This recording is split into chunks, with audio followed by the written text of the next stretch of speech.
ایک شخص آیا، اس نے چادر بچھائی اور جلدی جلدی سے وہ غلہ، وہ کھجوریں، وہ مال اپنے کپڑے میں ڈالنے لگا۔ میں نے دوڑ کے اس کو پکڑ لیا تو اس نے اپنا آپ مجھ سے چھڑانا چاہا، لیکن میرے ہاتھوں کی گرفت مضبوط تھی، وہ چھڑا نہ سکا۔ اس نے کہا کہ میں کثیر العیال ہوں، میرے چھوٹے چھوٹے بچے ہیں، تو بھوک نے مجھے چوری پہ مجبور کیا، میں کوئی پیشہ ور چور نہیں ہوں۔ کہتے ہیں مجھے ترس آ گیا، میں نے اس کو چھوڑ دیا۔ کہ رات گزر گئی، صبح ہوئی، حضور کی خدمت میں حاضر ہوا تو آقا کریم نے فرمایا کہ ما فعل اسیرک البارحہ، ابو ہریرہ رات والے چور کا کیا بنا؟ عرض کی حضور وہ بڑا مجبور شخص تھا کوئی، اور اس نے کہا کہ میں پیشہ ور چور تھوڑا ہوں، بچوں کی بھوک نے مجھے یہاں تک پہنچا دیے۔ تو حضور علیہ السلام نے فرمایا جھوٹا شخص ہے، اور سنو آج پھر آئے گا۔ کہتے اگلے دن تو میں طاق میں رہا، تو خیر وہ آیا اور اس نے چادر بچھائی اور غلہ اس چادر میں ڈالنے لگا۔ میں نے جا کے پکڑ لیا تو اس نے کہا مجھے چھوڑ دے۔ میں نے کہا میں تو نہیں چھوڑوں گا۔ اس نے کہا کہ مجھے چھوڑ دے، منت سماجت کی اور بہت ترلے کیے، تو کہتے میرے دل میں پھر ترس آ گیا، میں نے پھر چھوڑ دیا۔ میں پھر حضور کی خدمت میں آیا تو حضور نے فرمایا ما فعل اسیرک البارحہ، رات والے چور کا کیا بنا؟ میں نے کہا حضور وہ آیا اور اس نے کہا میں کثیر العیال ہوں، مجھے پھر ترس آ گیا، میں نے چھوڑ دیا۔ فرمایا جھوٹا آدمی ہے، اور سنو آج پھر آئے۔ اللہ اکبر! جو ہو چکا وہ بھی حضور جانتے ہیں، جو ہونے والا ہے وہ بھی میرے حضور جانتے ہیں۔ یہ اللہ نے اپنے محبوب کو شان دی ہے۔ تو کہا آج پھر آئے گا؟ کہتے ہیں میں طاق میں تھا کہ وہ آیا، اس نے چادر بچھائی اور غلہ ڈالنا شروع کر دیا۔ تو کہتے ہیں کہ میں پھر پکڑ لیا۔ میں نے کہا آج تو نہیں چھوڑوں گا، آج تو مجھے حضور کے پاس لے کے جاؤ گا۔ تو جب اس نے ترلے کیے، منتیں کی، میں نے کہا نہیں آج تو کوئی بات نہیں چلے گی۔ ایک دن ہو گیا، 2 دن ہو گیا، اب تیسرا دن ہے۔ اس نے کہا ابو ہریرہ میں تمہیں ایک بات بتاتا ہوں، اگر تمہیں اچھی لگے تو مجھے چھوڑ دو گے؟ کہا بتاؤ۔ کہا کہ جب رات سونے لگو تو آیت الکرسی پڑھ لیا کرو، فجر تک تمہارے پاس شیطان نہیں آئے۔ کہتے ہیں بات بڑی اچھی تھی، میں نے اسے چھوڑ دیا۔ حضور کی خدمت میں پہنچا تو پھر فرمایا وہ رات والے چور کا کیا بنا؟ میں نے کہا حضور اس نے مجھے یہ وظیفہ بتایا۔ حضور نے فرمایا بندہ تو جھوٹا ہی تھا لیکن بات سچی بتا گیا۔ اور پھر فرمانے لگے ابو ہریرہ جانتے ہو وہ 3 دن جو آتا رہا وہ کون تھا؟ میں نے کہا اللہ و رسولہ عالم۔ فرمایا وہ خود ہی تو شیطان تھا۔ 3 دن جو آتا رہا وہ خود ہی تو شیطان تھا۔ اب شیطان بڑا تگڑا ہے لیکن ابو ہریرہ پکڑے تو چھڑا نہیں سکتا۔ یار ابو ہریرہ پکڑے تو شیطان چھڑا نہ سکے، اگر حضرت عمر پکڑ لیں تو یہاں تو آ گیا نا، حضرت عمر کے سامنے تو آنے کی ہمت بھی نہیں کرتا۔ ان الشیطان یفر من ذل عمر، شیطان میرے عمر کے سائے کو دیکھ کے بھی بھاگ جاتا ہے۔ تو شیطان بڑا طاقتور ہے، بڑا قوی صحیح، لیکن اللہ کے مخلص بندوں کے مقابلے میں وہ بہت کمزور ہے۔ اس لیے اس راستے پہ اگر چلنا ہو تو کسی طاقتور کے ساتھ چلے تاکہ یہ کمزور سمجھ کے حملہ آور نہ ہو جائے۔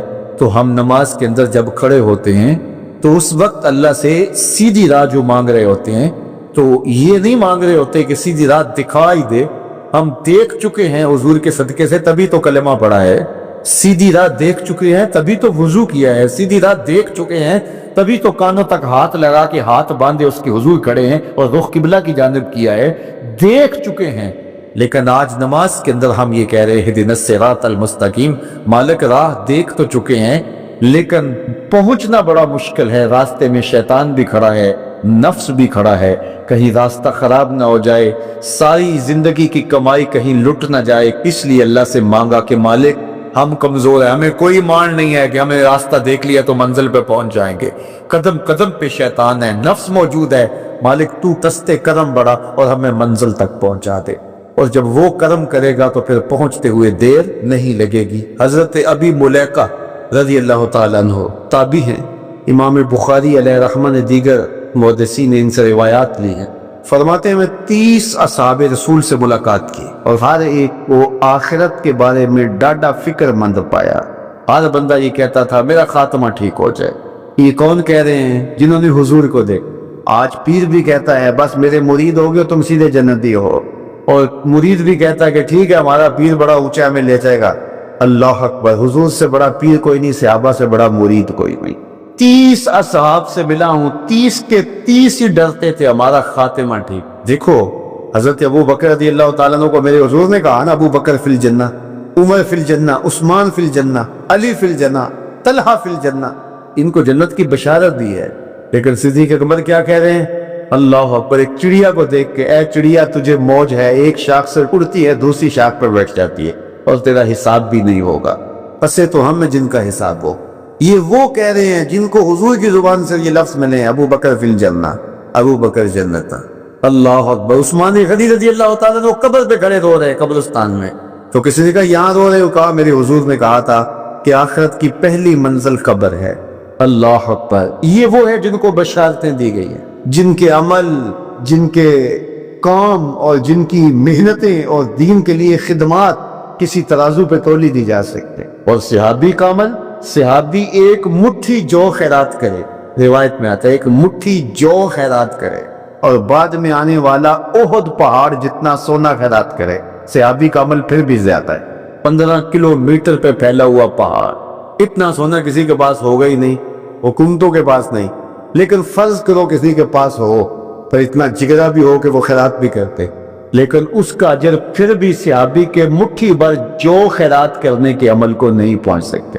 اور ابو بکر وہ ہیں جنہوں نے مٹھی جو خیرات نہیں کیے، سارا گھر خیرات کر، کتنا اجر ہے۔ لیکن پھر بھی کہا کہ چڑیا تجھے موج ہے، ایک شاخ سے اڑ کے دوسری شاخ پر بیٹھ جاتی اور تیرا حساب بھی نہیں ہوگا، پسے تو ہم ہیں جن کا حساب ہے۔ یہ وہ لوگ ہیں جن کی زندگیاں تقوی میں گزری، تتجافا جنوبہم عن المضاجع، ان کی کروٹیں بستروں سے الگ رہتی تھی۔ ہم تو جی بھر کے سوتے ہیں، لیکن ان کی کروٹیں خوف خدا کی وجہ سے بستروں سے الگ رہتی، طمع اور خوف میں رب کو پکارتے تھے۔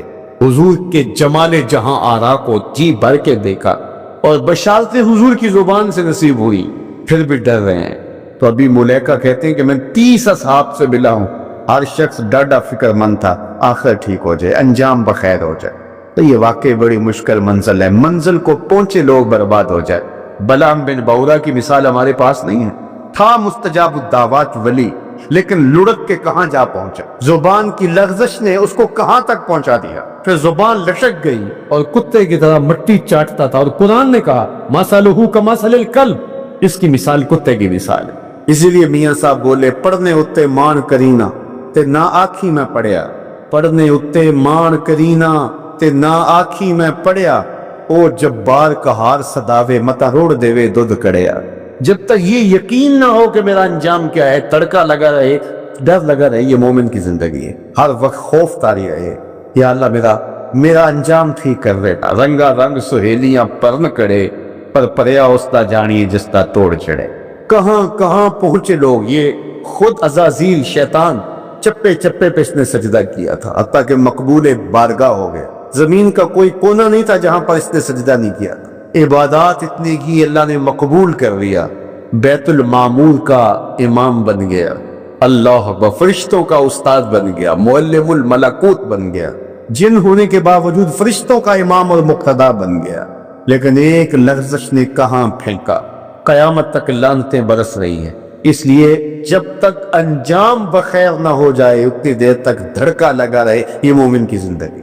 کسی نے حضور کو سلام دیا تھا کہ یہ سلام اپنی امت کو دے دینا، حضور علیہ السلام نے یہ سلام پھر پوری امت تک پہنچایا، اور اگر آپ تک پہلے نہیں پہنچا تو آج آپ وہ سلام وصول کر لیجئے۔ حضرت عبداللہ ابن مسعود رضی اللہ تعالیٰ عنہ سے مروی ہے، قال رسول اللہ صلی اللہ علیہ وآلہ وسلم، کہ رسول کریم صلی اللہ علیہ وآلہ وسلم نے فرمایا معراج کی شب جب میں آسمانوں پہ گیا تھا تو میں ملا تھا حضرت ابراہیم علیہ السلام کو، فقال یا محمد صلی اللہ علیہ وسلم، تو انہوں نے مجھے مخاطبہ کرتے ہوئے کہا کہ اے پیارے محبوب، جب آپ واپس جائیں گے تو اپنی امت کو میرا سلام دینا۔ اور حضور نے حضرت عبداللہ ابن مسعود رضی اللہ تعالیٰ عنہ سے مروی ہے کہ یہ سلام امت کو پہنچا دیا، تو جن تک ابھی تک نہیں پہنچا تھا آج ان تک یہ سلام پہنچ گیا۔ تمہیں مبارک ہو، تمہیں حضرت ابراہیم نے سلام بھیجا ہے، اور سلام بھیجا بھی حضور کے ہاتھوں۔ اللہ اکبر، کتنے خوش نصیب ہو تم کہ تمہیں حضرت ابراہیم سلام بھیجے اور سلام لے کر آنے والے حضور ہو۔ اللہ اکبر۔ تو یہ ہمارا اعزاز ہے کہ ہمیں یہ اعزاز ملا۔ میری خوش قسمتی میں تیرا امتی، یہ میرا اور آپ کا مقدر کہ ہم حضور کے امتی ہیں، ہمیں نبیوں کے سلام آ رہے ہیں۔ تو کہا کہ اپنی امت کو میرا سلام کہنا، اور انہیں میری جانب سے ایک پیغام بھی دینا، یہ خبر بھی دینا۔ اور وہ خبر کیا ہے؟ سنو، جنت کی جو مٹی ہے وہ بڑی پاکیزہ ہے، اور وہاں کا پانی بڑا میٹھا ہے، کھیت بڑے زرخیز ہیں، جو بھی بیج لگاؤ فوراً اگ جاتا ہے، تو جو زرخیز زمین ہوتی ہے تو پھر کسان چاہتا ہے کہ اس میں کچھ ڈال لے. وہ ہمارے پنجابی میں کہتے ہیں کہ وہ زمین وتر میں ہوتی ہے، تو بیج ڈالو گے تو جلدی اگے گا. 5 بیج ہیں جو وہاں بو گے تو وہاں خوبصورت گلاب کھلیں گے، وہاں خوبصورت چمن آباد ہو جائے گا، وہاں تمہارا اپنا باغ ہوگا. اس میں سبحان اللہ کے کچھ بیج ڈال دو، کچھ الحمدللہ کے بیج ڈال دو، کچھ لا الہ الا اللہ کے بیج ڈال دو، کچھ اللہ اکبر کے بیج ڈال دو، کچھ لا حول ولا قوت الا باللہ کے بیج ڈال دو. کہا کہ کھیت تیار ہے، سہاگا لگا ہوا ہے، زمین وتر میں ہے، پانی وافر ہے، مٹی اچھی ہے، موسم خوبصورت ہے. انہیں جا کے میرا سلام دینا، انہیں کہنا کہ بس بیج ڈال لو اور یہ بیج تمہارے پاس موجود ہے. اور اب بھی اگر کوئی بیج نہ ڈالے، اقبال نے کہا تھا نا، موسم اچھا پانی وافر مٹی بھی زرخیز. موسم اچھا پانی وافر مٹی بھی زرخیز، جس نے اپنا کھیت نہ سینچا وہ کیسا دہقان. تو کہا کہ یہ 5 بیج تمہارے پاس رکھے ہوئے ہیں اور یہ بیج ہمیں ہمارے حضور نے دیے. کہا بیج تمہیں دیے ہیں، کھیتی فرشتوں نے تیار کر دی ہے، باغ اچھا ہے اور یہ پکی بات ہے تم بیج ڈالو گے تو فصل اگے گی. اور وہاں ہوائیں چل رہی ہیں کستوری کی مہک سے، مشک بار ہوائیں. تو اب تمہاری مرضی ہے کہ تم بیج لگاتے ہو یا بیج نہیں لگاتے ہو. تو کہا کہ یہ حضرت ابراہیم نے پیغام بھیجا ہے آپ سب کے لیے. حضور کی وساطت سے یہ پیغام آیا ہے کہ جنت کی مٹی تیار ہے اور سہاگا لگا ہوا ہے، پانی بالکل تیار ہے اور کھیت بھی ہموار ہے. بس آپ نے جو ہے وہ چھڑکاؤ کرنا ہے بیج کا. اور یہ بیج 5 ہیں، اگر تم ڈال لو گے تو فصل اگ جائے گی، موج کرو گے، کبھی دعائیں دو گے. کہ کسی نے کوئی نسخہ بتایا تھا. تو یہ 5 بیج کون سے ہیں؟ سبحان اللہ، الحمدللہ، لا الہ الا اللہ، اللہ اکبر، لا حول ولا قوت الا باللہ. تو یہ 5 بیج بونے کے لیے ہی تو ہم یہاں آئے ہیں. ہم گھر بار چھوڑ کے اس لیے آئے نا. گھر والے پوچھتے ہو کدھر جا رہے ہو، اور ہم کھیتی باڑی کرنے جا رہے ہیں. ہم کچھ بیج لگا کے آئیں گے انشاءاللہ، پھر جب وہ اگیں گے، بڑے ہوں گے تو جنت میں آپ کو بھی اس کی چھاؤں میں بٹھائیں گے. انہوں نے کہا ہوگا جاؤ تم بھی کھیتی باڑی کرو، تو پیچھے سے ہم بھی فارغ نہیں ہیں، ہم بھی انشاءاللہ بیج گاڑیں گے. تو پڑھیے سبحان اللہ والحمدللہ ولا الہ الا اللہ واللہ اکبر ولا حول ولا قوت الا باللہ. سبحان اللہ والحمدللہ ولا الہ الا اللہ واللہ اکبر ولا حول ولا قوت الا باللہ. سبحان اللہ والحمدللہ ولا الہ الا اللہ واللہ اکبر ولا حول ولا قوت الا. لاکھوں لوگ حضور کی چوکھٹ پہ، لیکن ہر بندہ یہ محسوس کرتا ہے اس کا ساری رحمتیں میرے پہ اتر رہی ہے، میرے پہ برس رہی ہے. وہ کیا کسی نے کہا تھا اور قلم توڑ دیا. اس نے کہا کہ یہ کتنی عجیب بات ہے کہ اتنے بڑے ہجوم میں، ذرا شعر کا حسن دیکھیے، یہ کتنی عجیب بات ہے کہ اتنے بڑے ہجوم میں وہ دیر تک سنتے رہے بس میری ہی داستان.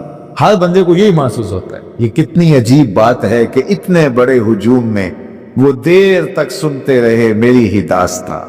تو ہر بندے کو یہی لگتا ہے کہ میری ہی وہ سن رہے ہیں. اور زہری صاحب کا انداز بڑا سادہ ہے، پنجابی لہجہ ہے کہ آقا دے دوارے تے غلامہ دیاں ٹولیاں، ایک پیا سن دائے لکھاں دیاں بول. ایک پیا سن دائے، کوئی اردو میں بول رہا ہے، کوئی پشتو میں بول رہا ہے، کوئی پنجابی میں بول رہا ہے، کوئی عربی میں بول رہا ہے. اور اقبال کہتا ہے شش جہت روشن دے تابے روئے تو، ترکو تاجی کو عرب ہندوئے تو. حضور یہ ترک بھی آپ کے غلام، یہ تاجک بھی آپ کے غلام، یہ عرب بھی آپ کے غلام، یہ سارے نوکر آپ کے. گرد تو گردد حریم کائنات، اس تو خواہم یک نگاہ التفات. مجھے اپنے والد گرامی یاد آ گئے، وہ روزانہ یہ شعر پڑھا کرتے تھے اور پڑھتے ہوئے ان کی جو کیفیت ہوتی تھی ہمیں ترس آتا تھا ان کے اوپر. اور ہم بالکل جب چھوٹے تو ہم خود رونے لگ جاتے تھے ان کو دیکھ کے. تو وہ روزانہ پڑھتے تھے ز مہجوری برآمد جان عالم، ز مہجوری برآمد جان عالم، تراہم یا رسول اللہ تراہم. اے محبوب دو عالم، تمام جہان کی جان آپ کے فراق میں نکل رہی ہے. تراہم یا رسول اللہ تراہم، تراہم یا نبی اللہ تراہم. حضور رحم کیجئے. نہ آخر رحمت للعالمین، ز محرومہ چرا فارغ نشے. حضور آپ رحمت للعالمین نہیں ہیں، تو جب ہیں تو حضور ہمارے پہ کرم کیجئے. بروں آور سرز برد یمانی، کہ روح تست صبح زندگانی. حضور وہ یمنی چادر جو آپ اوڑے ہوئے ہیں ذرا اس کو ہٹائیے نا رخ سے. آپ کا مبارک چہرہ زندگی کی صبح ہے. ادیم طائف نالین پاکن شراک از رشتہ جہاں ماکن. حضور طائف کے چمڑے کی بنے ہوئے مبارک نالین آپ زیب تن کیجئے. شراک از رشتہ جہاں ماکن، اور اس مبارک نالین کے اندر تسمے میرے چمڑے کے نہیں میری جان کے ڈالیے. چے باشد گر کنی سوئم نگاہے پیا پہ گر نہ باشد گاہے گاہے. نگاہے یا رسول اللہ نگاہے صد ہزاراں جبریل اندر بشر بہر حق سوئے غریباں یک نظر. یا رسول اللہ انظر حالنا یا حبیب اللہ اسما قالنا. اننی فی بحر غم مغرق خذ یدی ساحل لنا اشکالنا. یا صاحب الجمال و یا سید البشر من وجهک المنیر لقد نور القمر. لا یمکن الثناء کما کان حقہ بعد از خدا بزرگ توئی قصہ مختصر. اللہ اکبر. یہ معمول تھا ان کا، یہ وظیفہ کہہ لیجئے. تو اقبال بھی کہتے ہیں گرد تو گردد حریم کائنات از تو خواہم یک نگاہ التفات. حضور ایک نظر کر دیجئے، ایک نگاہ کر دیجئے. اللہ اکبر. تو اللہ ہمیں حضور کی نگاہیں نصیب فرمائے. اللہ اجڑے باطن سوار دے اور من میں چراغاں کرتے. حضور کی محبت کے بغیر زندگی زندگی ہی نہیں ہے. زندگی کے پلے کچھ نہیں اگر حضور کا پیار نہیں ہے، حضور کا ادب نہیں، تو سارا دین ان کی محبت کا نام ہے. لا دین لمن لا محبت علی. اس شخص کا دین ہی نہیں ہے جس کے پاس حضور کی محبت کا جوہر نہیں. ابن آدم کے کسی بھی برے عمل کو شرک نہیں کہا گیا. شرک ایک بہت بڑا جرم ہے، اس کے برابر کسی دوسرے عمل کو شرک نہیں کہا گیا. لیکن ریاکاری کو شرک کہا گیا. شرک اصغر ریاکاری ہے. حتیٰ کہ چوری کو بھی، ڈاکے کو بھی، زنا کو بھی، قتل انسانی کو بھی، یہ بڑے بڑے جرم ہیں، لیکن ان کو بھی شرک نہیں کہا گیا. لیکن ریا کو شرک اصغر کہا گیا. یہ چھوٹا شرک ہے. اللہ گوارا ہی نہیں کرتا کہ کوئی عمل کسی اور کے لیے کرے. شرک کی جس طرح معافی نہیں ہے، اسی طرح شرک اصغر جو ہے اس سے ملوث عمل کسی صورت میں بھی قبول نہیں کیا جائے گا، چاہے وہ کتنا ہی بڑا عمل کیوں نہ ہو. حضرت ابو امامہ الباہلی رضی اللہ تعالی عنہ حضور کی خدمت میں حاضر ہوئے اور عرض کی یا رسول اللہ صلی اللہ علیہ وسلم میرے ماں باپ آپ پہ قربان ہو، میں آپ سے یہ پوچھنا چاہتا ہوں کہ کوئی شخص اپنی جان جیسی متاع عزیز راہ خدا میں وار دیتا ہے، اس سے بڑی قربانی تو کوئی اور نہیں ہو سکتی کہ جان ہی قربان کر. اور اس کا مقصد الہ کلمت الحق تھا، لیکن ساتھ یہ بات بھی تھی چلو میری ناموری بھی ہو جائے گی، میری بہادری کے جھنڈے بھی لگ جائیں گے، تو کیا اس کو اجر ملے گا؟ تو حضور نے فرمایا فلا شیء لہ، اسے کوئی اجر نہیں ملے گا. تو ابو امامہ الباہلی یہ سمجھے کہ شاید میں جو مقصود تھا وہ حضور سے عرض نہیں کر سکا. انہوں نے دوبارہ کہا حضور اس کا مقصد الہ کلمت الحق ہے، وہ اللہ کے جھنڈے کو اونچا کرنا چاہتا ہے. قربانی اس نے اس لیے دی، لیکن ساتھ یہ بات بھی تھی کہ چلو میری ناموری بھی تو ہوگی. تو حضور نے فرمایا فلا شیء لہ، اسے کوئی اجر نہیں ملے. یہ پھر سمجھے شاید میں مقصود بیان نہیں کر سکا، تو پھر عرض کی حضور الہ کلمت الحق کے لیے، اللہ کے دین کو غالب کرنے کے لیے، اسلام کے جھنڈے کو اونچا کرنے کے لیے اس نے اپنی جان ماری ہے. لیکن ضمن میں یہ بات بھی تھی کہ چلو ساتھ میرا نام بھی تو اونچا ہوگا، میری ناموری اور شہرت کے جھنڈے بھی تو لگیں گے. تیسری مرتبہ جب دہرا کے پوچھا تو حضور نے پھر فرمایا فلا شیء لہ، ابو امامہ اسے کوئی اجر نہیں ملے گا. اور فرمایا اللہ صرف اسی عمل کو قبول کرتا ہے جو صرف اسی کے لیے کیا جائے، صرف اسی عمل کو قبول کرتا ہے. اب ذرا دیکھیے کہ اللہ تعالیٰ جل شانہ کی یہ غیرت ہے کہ وہ اس عمل کو قبول ہی نہیں کرتا جو غیر سے ملوث ہو جائے، وہ صرف اس عمل کو قبول کرتا ہے جو محض اس کے لیے کیا جائے، اور اس کے علاوہ عمل کو شرک اصغر قرار دیا گیا. تو شیطان کی کوشش یہ ہوتی ہے کہ وہ عمل کو ریا میں مبتلا کرتے تاکہ یہ عمل کی مشقت بھی گوارا کرے اور اس کو اس سے کچھ حاصل ہونے کی بجائے الٹا اللہ کی ناراضگی میں گئے.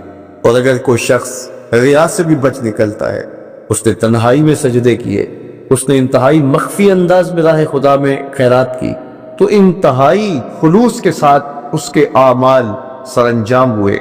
شیطان کا اگلا حملہ اس پر یہ ہوتا ہے کہ اس کو عجب میں مبتلا کرتے. عجب کیا ہے کہ وہ اپنے عمل کو دیکھتا ہے، اپنے آپ کو دیکھتا ہے، کہتا ہے واہ یہ عمل تو میرے پاس ہے، دوسروں کے پاس تو نہیں ہے. میں تو تہجد گزار ہوں، 5 نمازیں بھی پڑھتا ہوں، صلاۃ الاشراق بھی پڑھتا ہوں، صلاۃ الچاشت بھی پڑھتا ہوں، صلاۃ الاوابین بھی پڑھتا ہوں، میں تو دن کو روزہ بھی رکھتا ہوں، راتوں کا قیام بھی مجھے نصیب ہے، میں تو تلاوت کلام مجید بھی روز اتنے پارے پڑھتا ہوں، میں یہ بھی کرتا ہوں، میں یہ بھی کرتا ہوں، کسی کے دکھلاوے کے لیے بھی نہیں کرتا۔ تو وہ اپنے اس عمل کی وجہ سے عجب میں، خود نمائی میں اپنے آپ کو دیکھنے لگ جاتا ہے، اور وہ جو عمل نہیں کر رہے ہوتے ان گناہ گاروں کو حقیر جاننے لگ جاتا ہے۔ تو یہ عجب اس کو برباد کر دیتا ہے، اور عجب اس کے عمل کے حسن کو اور عمل کے جمال کو چھین لیتا ہے۔ علامہ رومی فرماتے ہیں کہ کچھ عامل ایسے ہوتے ہیں کہ 4 دن نمازیں پڑھے تو آسمان کی طرف دیکھنے لگتے ہیں کہ آسمان سے کوئی پیغام میرے نام آ رہا ہے کہ نہیں آ رہا ہے، تو جبکہ یہ راستہ تو محض اس کی رضا کے لیے چلتے رہنے کا ہے، ساری زندگیاں گزر جاتی ہیں۔ حضرت ذوالنون مصری کہتے ہیں کہ میں ایک شخص کے پیچھے دوڑتا تھا اور وہ فقیر میری طرف نظر اٹھا کر بھی نہیں دیکھتا تھا، تو 40 سال کے بعد ایک دن اس نے میری طرف پلٹ کے دیکھا اور مسکرا کے کہا کہ تم میرے پیچھے پیچھے رہتے ہو، خیر تو ہے؟ 40 سال کے بعد تو میں نے کہا کہ میں اسم اعظم کی تلاش میں ہوں، تو اس نے ہنس کے کہا یہ اتنا ذوقہ نہیں ملتا، تو کہا میرے 40 سال بیت گئے اور آج اس نے نظر اٹھا کے دیکھا۔ ریا کے بعد اگلا مرتبہ شیطان کے لوٹنے کا وہ عجب ہے، وہ اس کے اعمال کو مزین کر کے اس کے سامنے رکھ دیتا ہے، اور وہ سمجھتا ہے کہ یہ میرے پاس، یہ عمل اوروں کے پاس نہیں ہے۔ لیکن اللہ کسی کے اعمال کا حجم نہیں دیکھتا، اللہ تعالیٰ جل شانہ بندوں کے عجز کو دیکھتا ہے۔